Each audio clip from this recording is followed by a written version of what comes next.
In this EcoWest presentation, we summarize our research on environmental trends in the American West. EcoWest's mission is to inform and advance conservation in the North American West by analyzing, visualizing, and sharing data on environmental trends. This is a summary of 6 presentations that illustrate key environmental metrics. Other decks covered land use, water, biodiversity, wildfires, climate change, and politics. You can download these presentations and other resources at ecowest.org. Here are some of the key findings from our research. Despite the prevalence of public land, many of the West's iconic and least disturbed landscapes are vulnerable to human activities, putting biodiversity and wilderness values at risk. Population growth is a key driver, but agriculture uses most of the West's water and has a bigger footprint than cities and suburbs. Growth and climate change are compounding the water crisis by increasing demands and jeopardizing supplies, but water quality is generally better out west than back east. Habitat loss, invasive species, and climate change are the top threats to the West's rich array of species and ecosystems. Climate change and the legacy of fire suppression will continue to make the wildfire season longer, costlier, and more destructive. Americans, and Westerners in particular, often support environmentalist goals, but hostility toward the movement may be growing. Budgets for federal environmental agencies are relatively steady, and ballot measures usually pass, but considerably fewer have been put to voters during the economic downturn. Here's another way of summarizing our research. For each topic, we've assigned an arrow to illustrate the overall trend, and then describe both good and bad news related to each topic.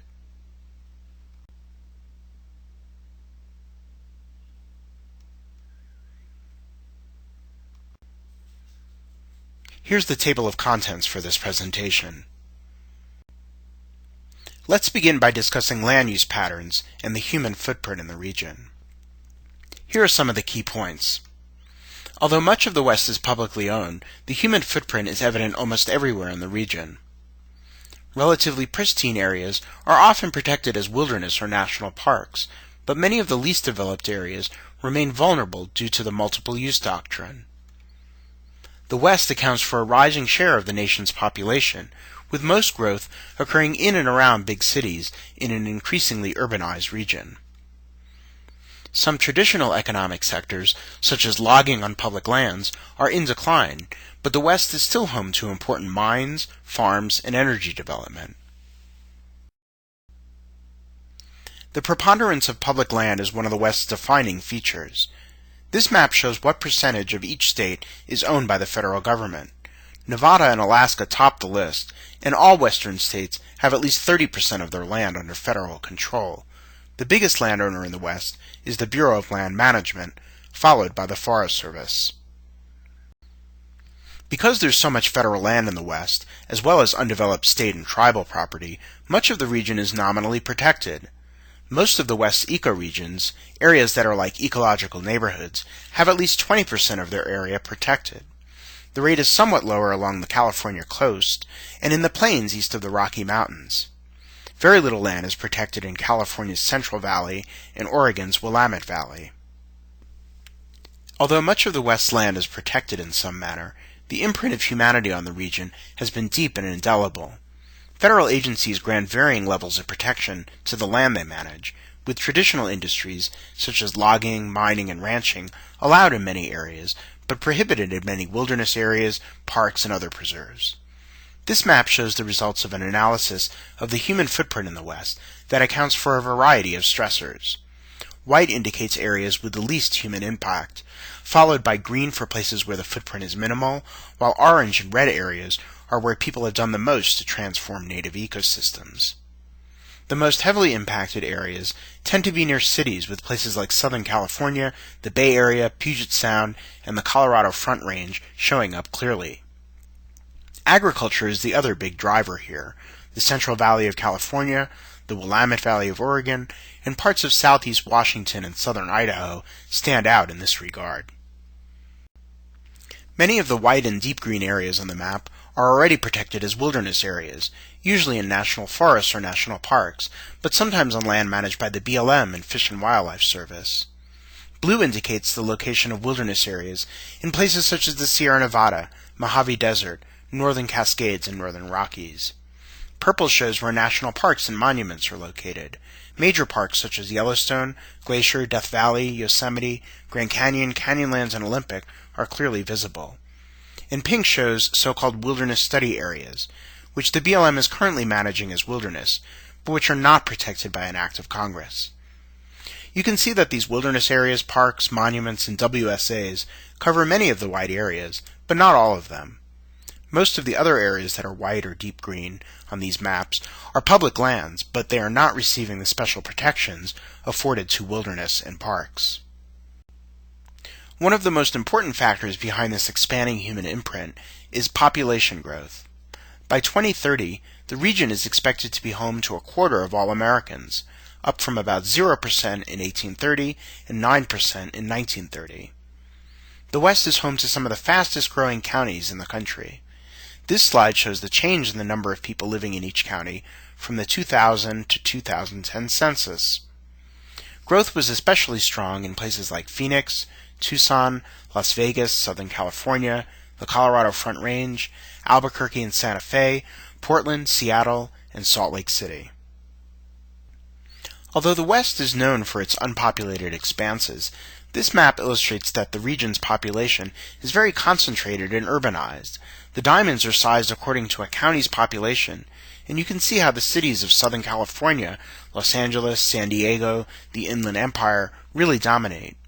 Add the Bay Area, Portland, Seattle, Spokane, Boise, Salt Lake City, Phoenix, Tucson, Albuquerque, El Paso, and Denver, and you've accounted for the vast majority of people living west of the 100th meridian. Although the West's population is concentrated in cities, previously unpopulated areas are being filled in with new homes. Let's take a closer look at some animations to see how the region's housing density is changing. This map illustrates housing density in the United States in 1940, when inland states like Arizona, Nevada, Utah, Colorado, and New Mexico had very few residents. By 2000, the West's population had exploded. Here's what researchers expect the country to look like in 2030. The West will be home to millions of new residents, but much of Nevada, Utah, Wyoming, and Montana are expected to remain relatively unpopulated. The West's population and economy continue to grow, but at the same time, some traditional extractive industries such as public lands logging are in decline. This graphic shows how much timber was sold and harvested on all national forests, starting at the inception of the Forest Service in 1905. There was a big run-up in the post-war era, but then a dramatic decline starting in the late 1980s, as restrictions related to the spotted owl and other environmental laws took effect and foreign competition hurt the industry. But plenty of traditional industries remain common in the West. This map illustrates where livestock grazing takes place. The colors show the percentage of each county that is cattle pasture or rangeland, and each dot represents 10,000 cattle.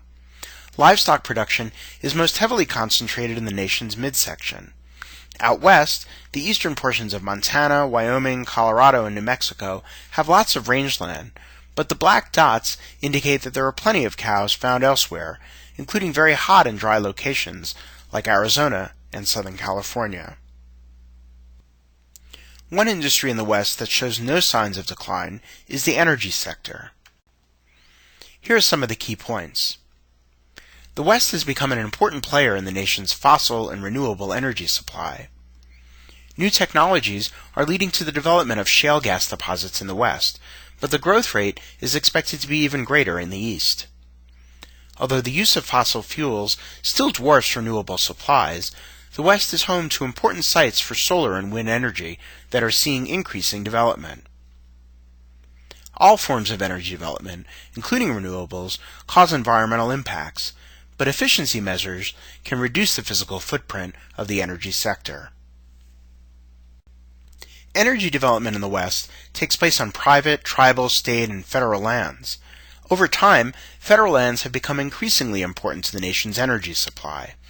This graphic shows that federal lands accounted for about a third of the total for natural gas and all fossil fuels by 2009. However, federal agencies have not continued releasing data in this format. The rate of energy development on public lands was a point of contention in the 2012 presidential election. This graphic shows that sales of fossil fuels produced on federal and Indian lands has remained relatively constant over the last decade, although natural gas sales have declined slightly. Environmental regulations play a role in determining energy activity on public lands, but so do economic variables, such as commodity prices. For much of the 20th century, coal was the preferred fuel for new generating capacity. We also added hydropower by building major dams, many of them in the West. But more recently, natural gas has been the favored fuel. It has been decades since a new nuclear power plant has been built, but wind has been making some gains in the past few years. This graphic looks into the future. Over the next 25 years, natural gas is expected to be the main fuel for new generating capacity, but renewables are also projected to make some inroads. The cost of the various energy options plays a major role in the decisions that utilities and state regulators make about building new power plants. This graphic shows the overall costs for 16 different technologies. The cheapest two options at the bottom use natural gas, but renewable resources, such as wind and geothermal, aren't too far behind. Solar energy technologies are currently the most expensive.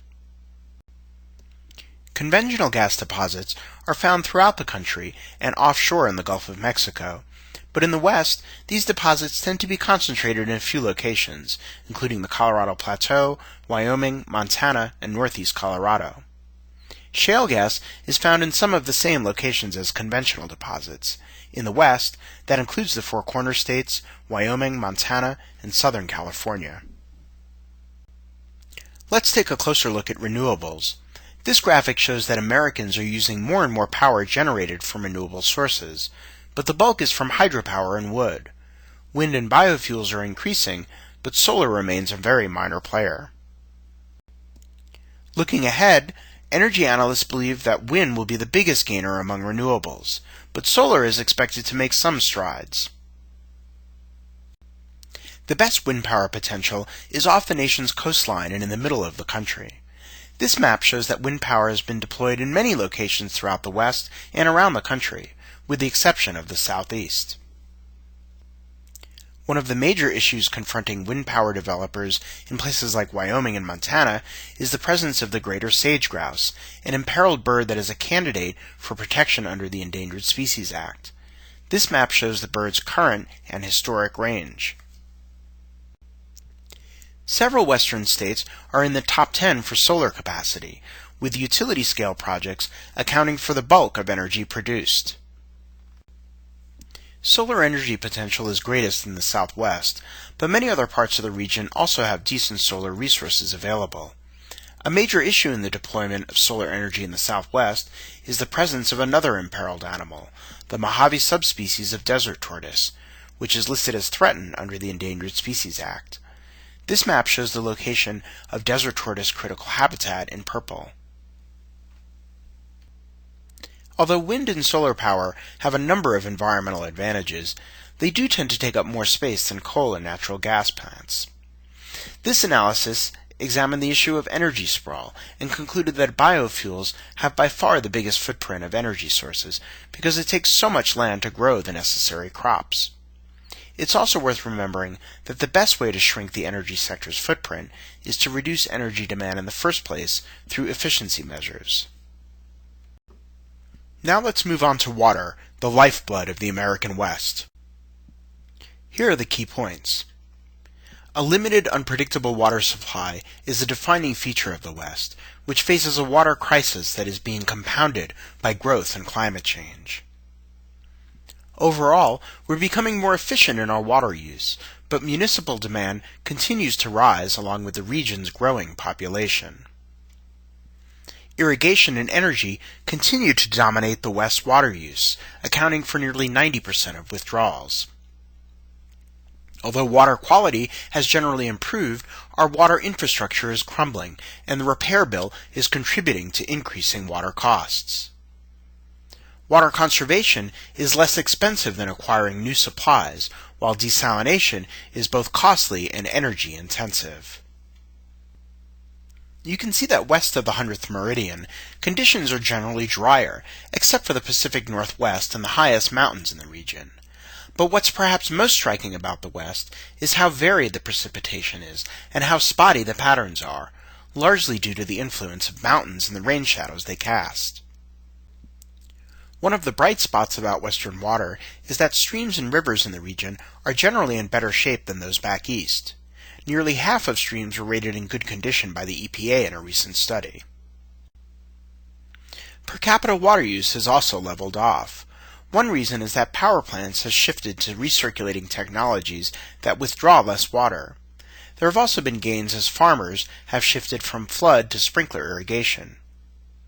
If you look just at domestic water use, the per capita rate declined slightly from 101 gallons a day in 1995 to 99 in 2005, but the rate varied from 51 gallons a day in Maine to 189 in Nevada. Nationwide, irrigation for agriculture and the power sector dominate water withdrawals. Overall, withdrawals peaked in 1980 and have, over the past 25 years, hovered around 400 billion gallons a day. Focusing on the West, we see that irrigation accounts for the vast majority of withdrawals. Irrigation has been by far the largest water user since the USGS began collecting its data in 1950. So what do the West's water use trends mean for the future availability of water? This map displays water availability by ecoregion based on the ratio of runoff to water use, essentially the supply of surface water versus the demand for those resources. This calculation does not account for the use of water from alternative sources such as groundwater, desalination, or reuse of wastewater. Nevertheless, huge regions of the West are classified as having some degree of water stress, with the most threatening imbalances occurring in southern Arizona, central and northern California, Nevada, and the western high plains. With increasing demand and questionable supplies, water conflicts are expected to multiply in the coming years. This map from the U.S. Bureau of Reclamation shows regions in the West where water supply conflicts are likely to occur by 2025. The assessment was based on a combination of factors, including population trends and endangered species water needs. The red zones are where conflicts are most likely to occur. Areas where the potential for the conflict is greatest include the San Joaquin River and Bay Delta in California, the Great Salt Lake in Utah, the Lower Colorado River, the Mogollon Rim area of Arizona, the Rio Grande River, and the Colorado Front Range. The nation's waterworks, dams, levees, aqueducts, sewage plants, have come a long way over the past century. They're a major reason why we've been able to settle arid parts of the West and clean up many rivers and streams. But as with the rest of the country's infrastructure, many elements are in disrepair. Fixing the nation's waterworks will cost tens of billions of dollars.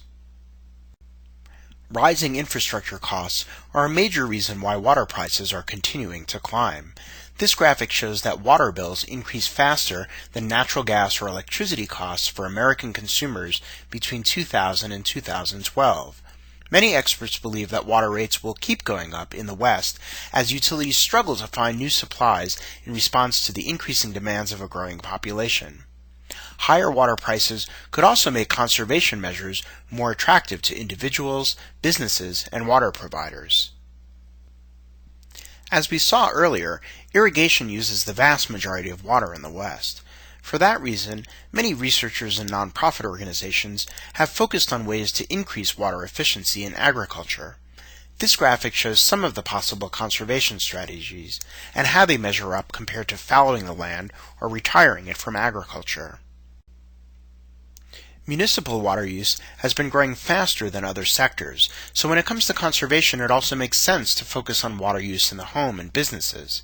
In the U.S., household water use averaged 172 gallons per person per day in 2005.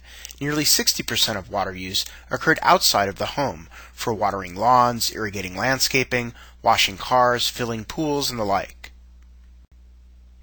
Let's move on to another potential solution to the imbalance between water supply and demand in the West: shifting water uses among sectors, especially from low-value agricultural uses to cities. Water markets exist where water users voluntarily agree to buy or sell access to new supplies. These sorts of transfers have been taking place for years, with the majority of volume contracted under short-term leases. Water sales, or the permanent reallocation of water rights, actually account for 67% of all transactions, but just 13% of the water transferred. Another potential solution is desalination of ocean water. While the capacity of these plants continues to grow, this water supply solution is an expensive one, mainly due to its high energy consumption. All of our major water sources require some amount of energy, but desalination is typically at the top of the list when it comes to energy intensity.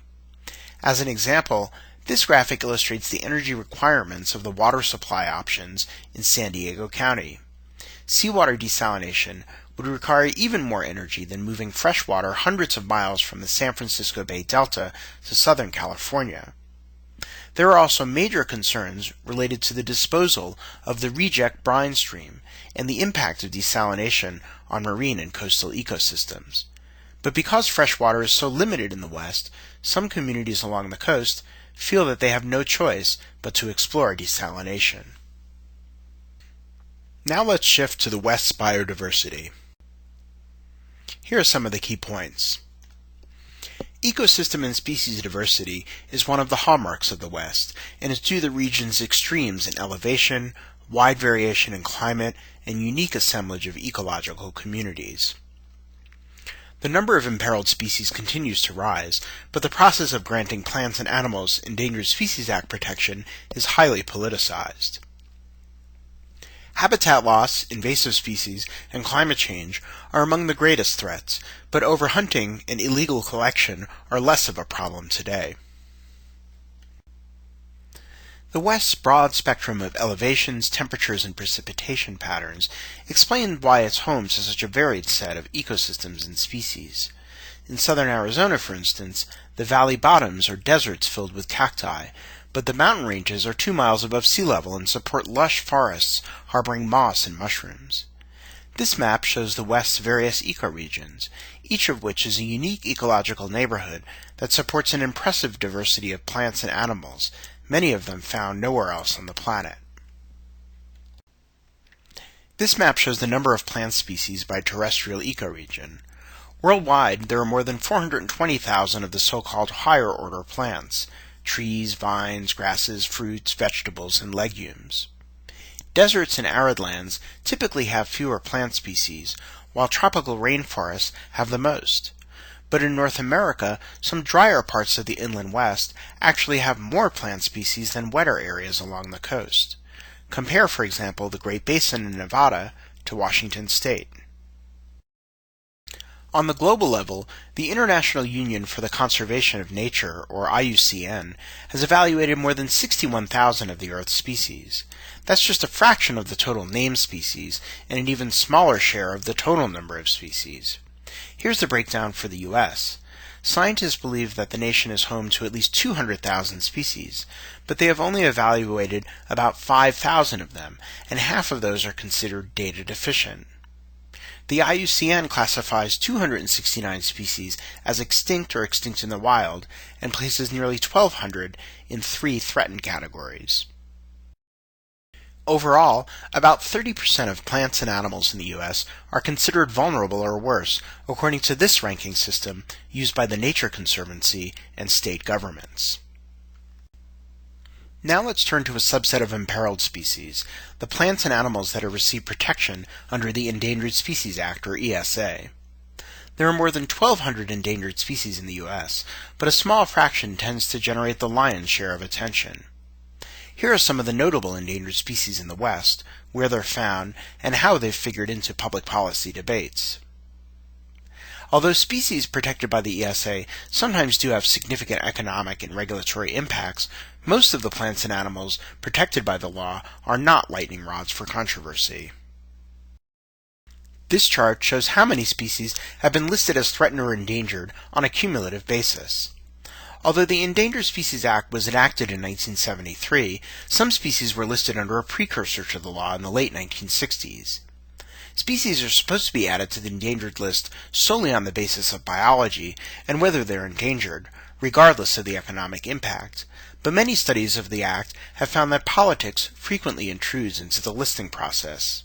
If you overlay the terms of the U.S. presidents, you can see that the listings really leveled off during George W. Bush's 2 terms. Here we see how many species each president listed under the ESA, on average, per year in office. Environmentalists had a tough time getting species listed during George W. Bush's 2 terms, but the rate under Ken Salazar's Interior Department is less than half of what the rate was when Bruce Babbitt was in charge of Interior during the Clinton administration. Many species that the Fish and Wildlife Service has judged at risk of extinction are not receiving protection from the ESA. Hundreds of species have been declared as candidates, meaning their listing is biologically warranted but precluded by budgetary constraints. This list is akin to the queue waiting to board Noah's Ark and has been the subject of some recent litigation. The Obama administration has made some progress in reducing the number of candidates from about 250 at the start of the first term to 192 in November 2012. Where do endangered species live? This map analyzes them by counties.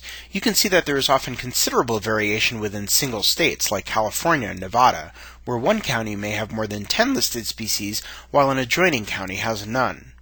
Hawaii, the Pacific Coast, the Southwest, Appalachia, and Florida stand out for their large number of listed species, but many U.S. counties, especially in the Midwest, have no threatened or endangered species. Why are species at risk? This analysis looked at a broader category, species listed under the ESA and those classified as imperiled, and it analyzed why they were in jeopardy. Habitat loss and degradation is the biggest threat, followed by alien species. There are some differences depending on the type of species. Reptiles, for instance, are subject to overexploitation because of a brisk black market, while birds are subject to diseases like avian malaria and West Nile virus. Here's another look at threats to endangered species. This graphic shows the share of federally endangered, threatened, and proposed species that have been harmed by various types of habitat loss and degradation. You can see that agriculture and the disruption of fire regimes top the list. Let's move on to wildfires, a driving force in many western forests and grasslands. Here are the key points. Fire is essential to maintaining ecosystem health in many western forests, woodlands, and grasslands, but decades of fire suppression have caused an unnatural buildup of fuels in some areas. Fire activity varies year to year, largely due to the weather, but blazes are generally getting bigger, burning longer, doing more damage, and costing more to suppress. An increasing number of acres are being treated with mechanical thinning and prescribed burns, but the backlog is tremendous, and there is some disagreement about where to focus the work. Wildfires are a natural part of many western ecosystems, but the risk of wildfires varies greatly from place to place. In some regions, such as the California desert, there isn't much fuel to burn, though some parts of the Southwest are being invaded by non-native grasses that are flammable. Aside from the West and Alaska, states in the South are most likely to burn.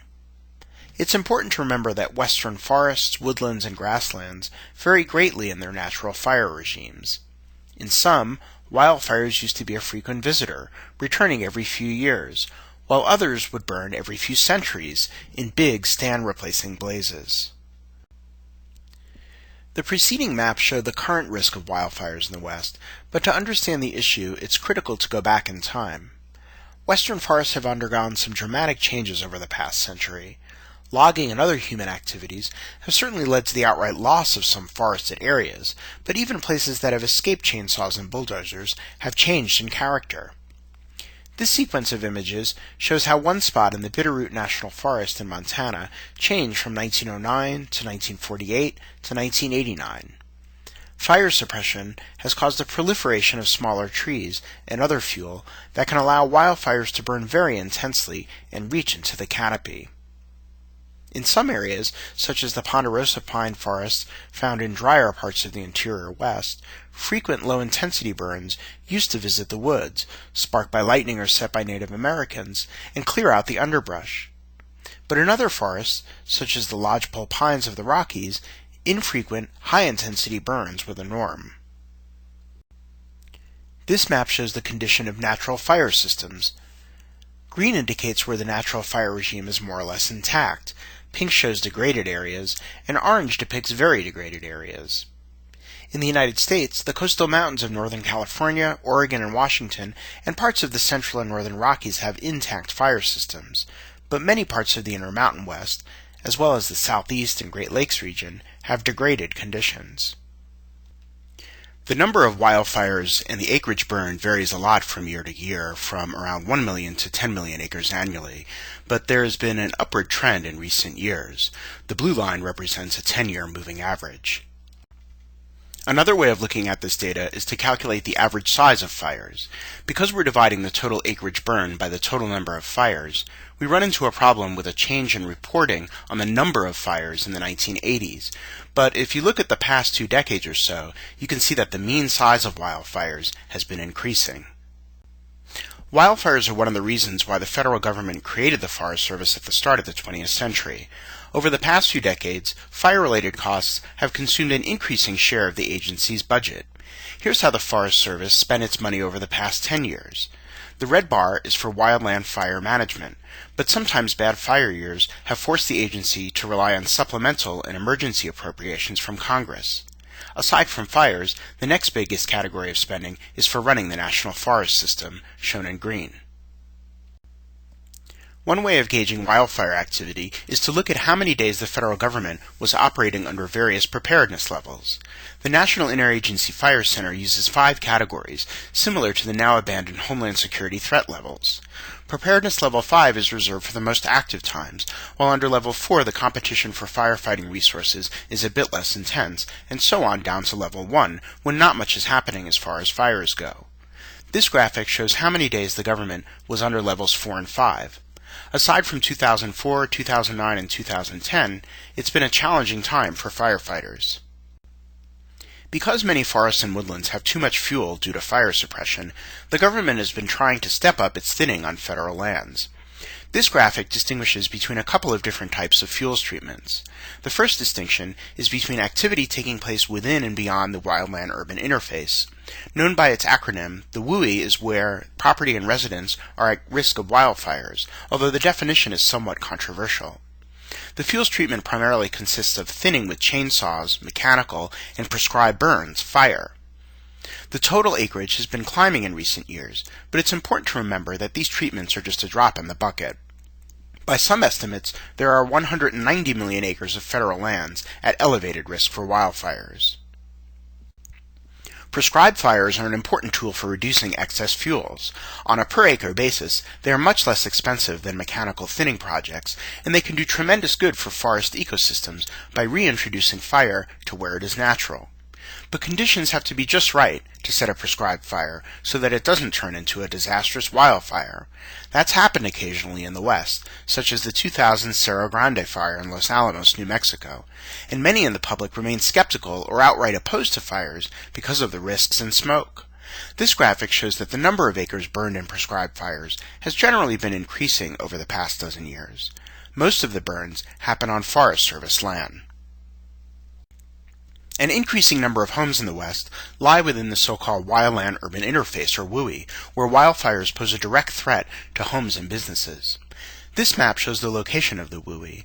Every western state has some of these areas, but they are especially common in California, Oregon, and Washington. Now let's turn to climate change, which is already having a major impact in the West. Here are the key points. The West is already warming faster than many parts of the country, and even higher temperatures are expected in the decades to come. Models predict the Southwest will get drier and the Pacific Northwest will get wetter, but the projections elsewhere are more ambiguous.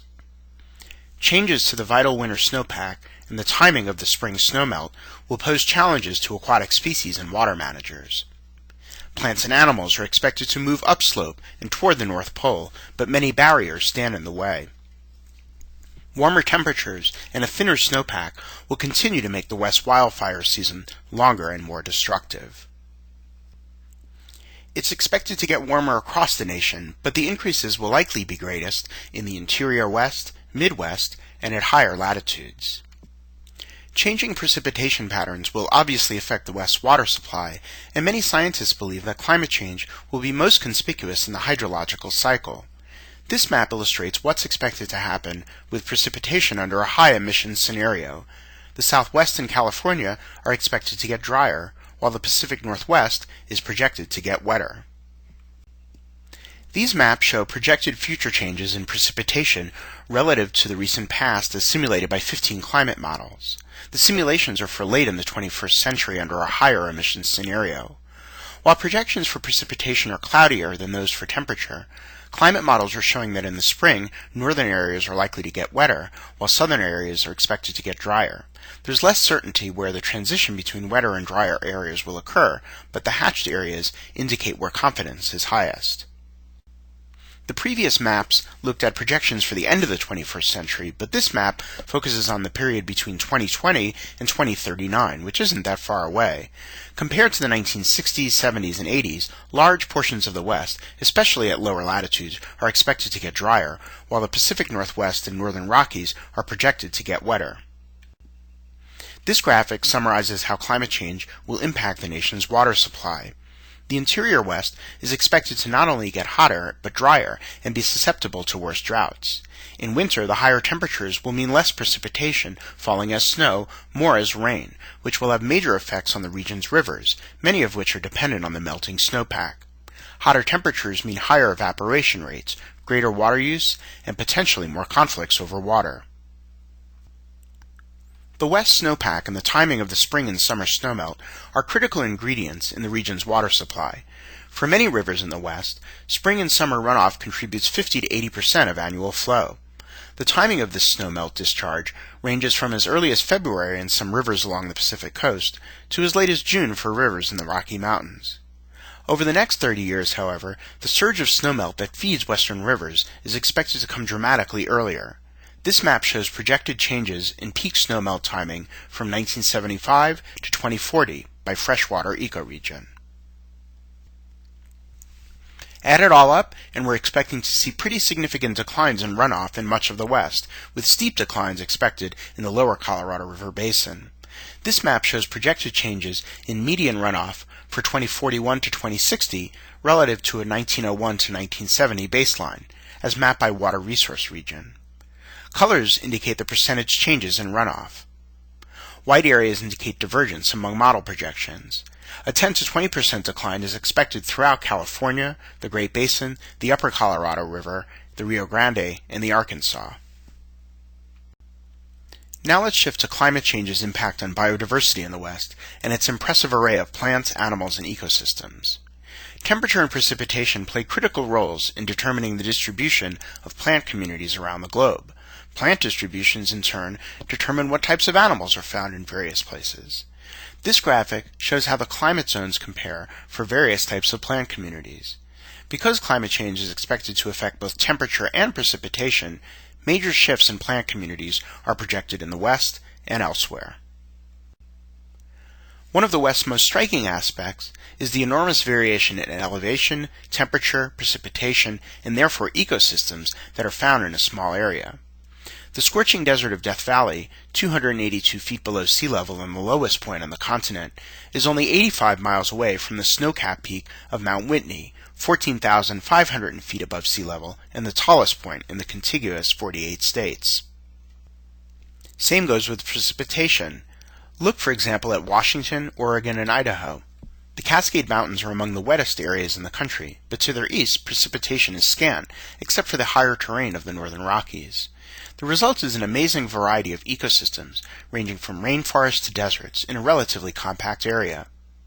Because some plants and animals require a warmer, drier climate, while others need cooler, wetter weather, the diversity of species can be tremendous in just one corner of one state. Because climate change will affect future temperatures, precipitation patterns, and other elements of the weather, the mosaic of ecosystems in the West is going to be rearranged. This map shows the current conditions, as well as the results from two climate models. The West currently includes arid lands in the southwest deserts, conifer forests at higher elevations, and shrubs, woodlands, and grasslands in between. The models not only factor in changing temperature and precipitation, but also account for increasing levels of carbon dioxide, which promotes plant growth.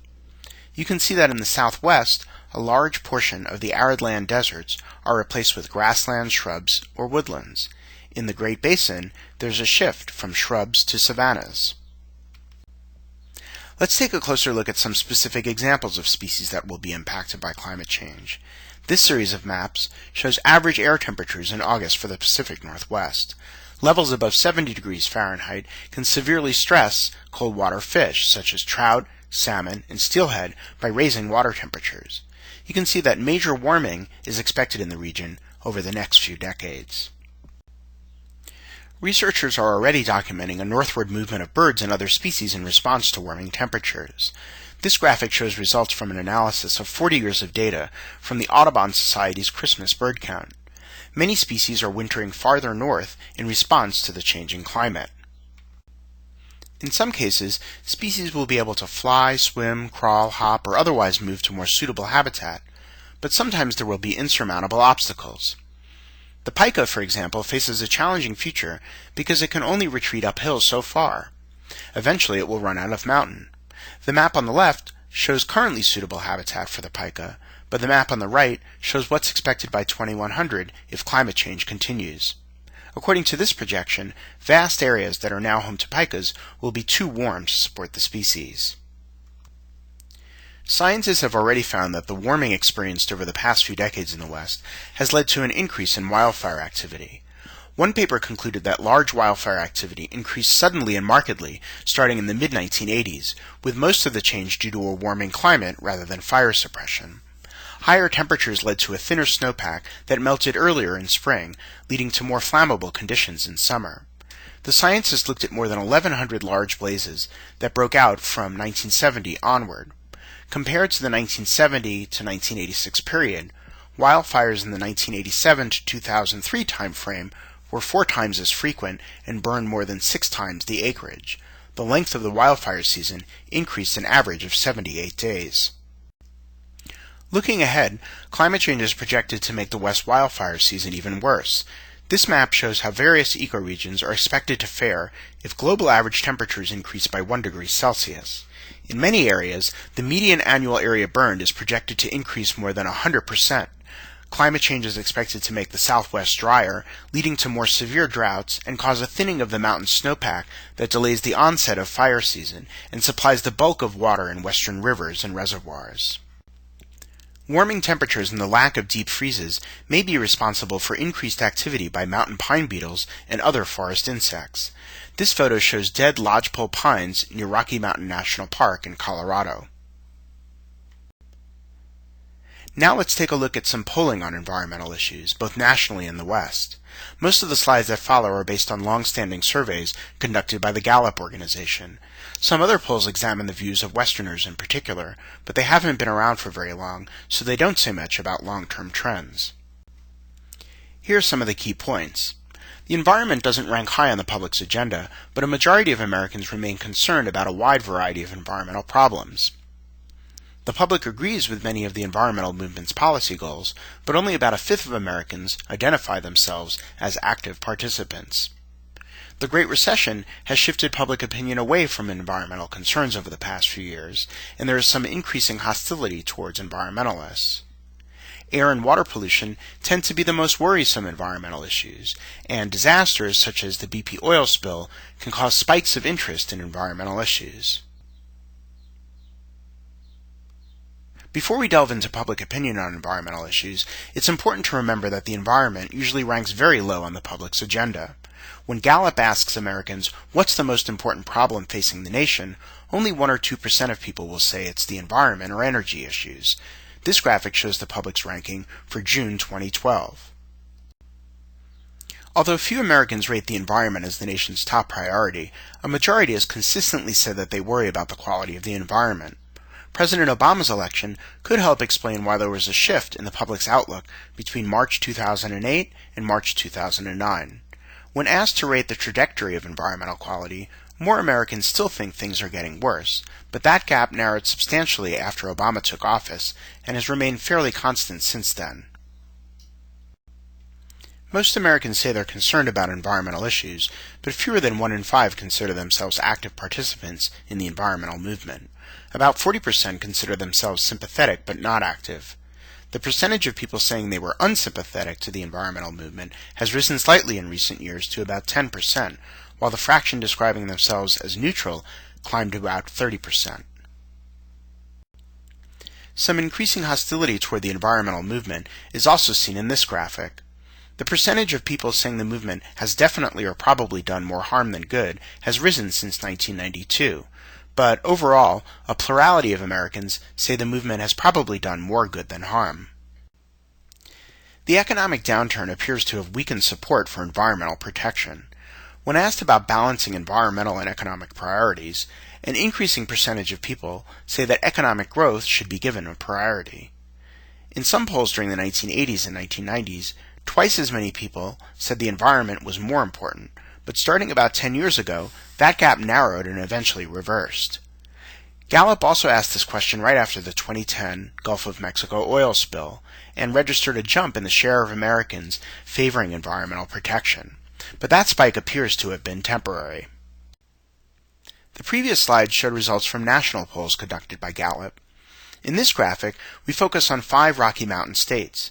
When residents of Colorado, Utah, Wyoming, Montana, and New Mexico were asked in 2011 about balancing the environment and economy, the vast majority of respondents argued for maintaining environmental regulations. This poll from Colorado College generally found strong support for environmental protection, especially public lands. In these 5 western states, some of them quite conservative, nearly 50% of respondents feel that environmental laws are tough enough but should be better enforced. Only 10% of people surveyed thought that environmental laws need to be relaxed. Which environmental issues generate the most worry among Americans?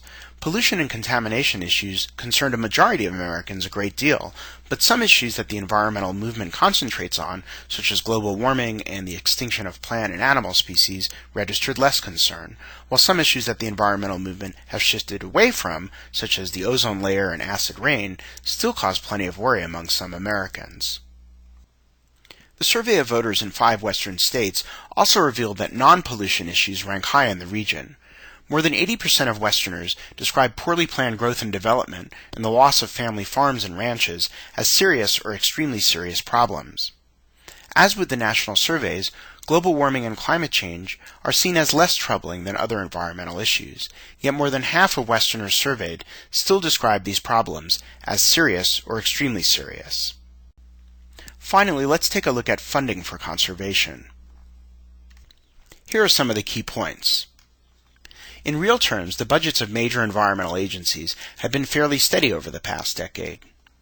The distribution among different programs also tends to remain relatively constant.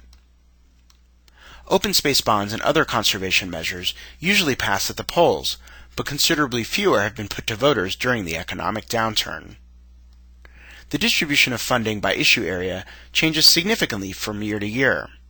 Energy and climate-related funding saw big increases between 2007 and 2009. First, let's examine the overall federal budget. As with public opinion, the environment ranks near the bottom when it comes to federal spending priorities. This pie chart shows where your federal tax dollars are spent using data from 2011. More than half of the budget is consumed by Social Security, Defense, and Medicare. Environmental protection and natural resources receive about 1% of the federal budget. There are a few other environmental programs in the other slices, such as clean energy development and conservation of farmland, but their share of the pie is also tiny. This chart shows the top federal programs related to the environment. You can see that the big federal agencies, such as the EPA, Army Corps of Engineers, and Forest Service, account for the vast majority of federal spending. Energy-related programs also rank high. The Department of Interior, home to a number of key environmental agencies, has also had a relatively constant budget over the past decade, aside from a jump in 2009 related to the fiscal stimulus. The Land and Water Conservation Fund, or LWCF, is another major source of federal funding for Western conservation. But over the past few decades, Congress has diverted more than half of the fund, $17 billion, to non-conservation purposes. Initially, the LWCF was funded through sales of surplus federal real property, motorboat fuel taxes, and fees for recreation use of federal lands.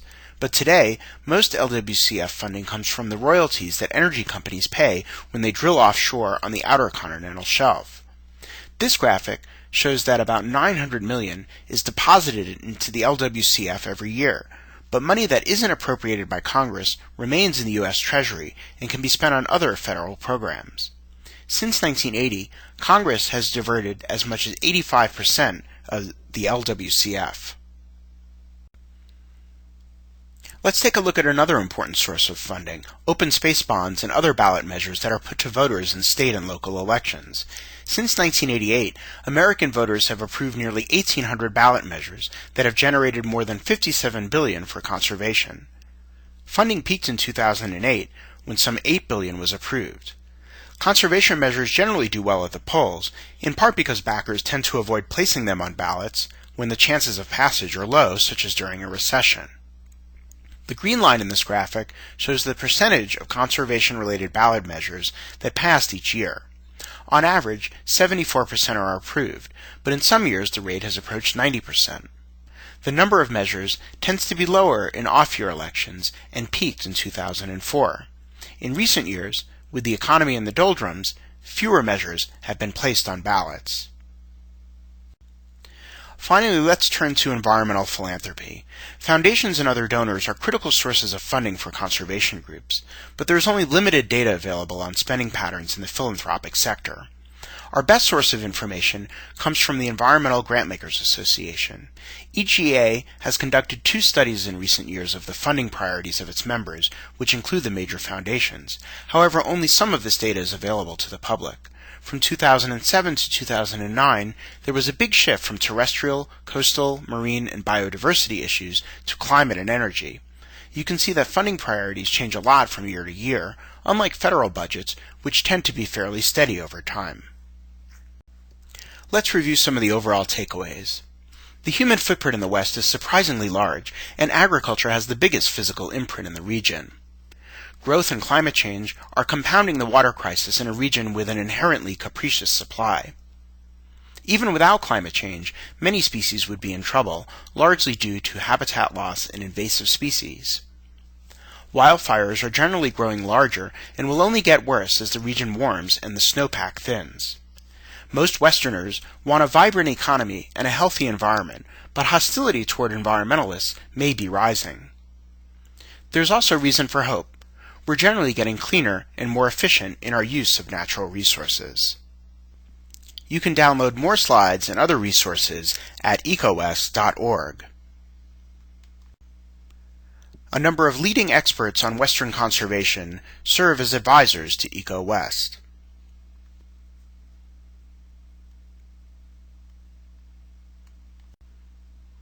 EcoWest is a production of California Environmental Associates and is supported by the David and Lucille Packard Foundation.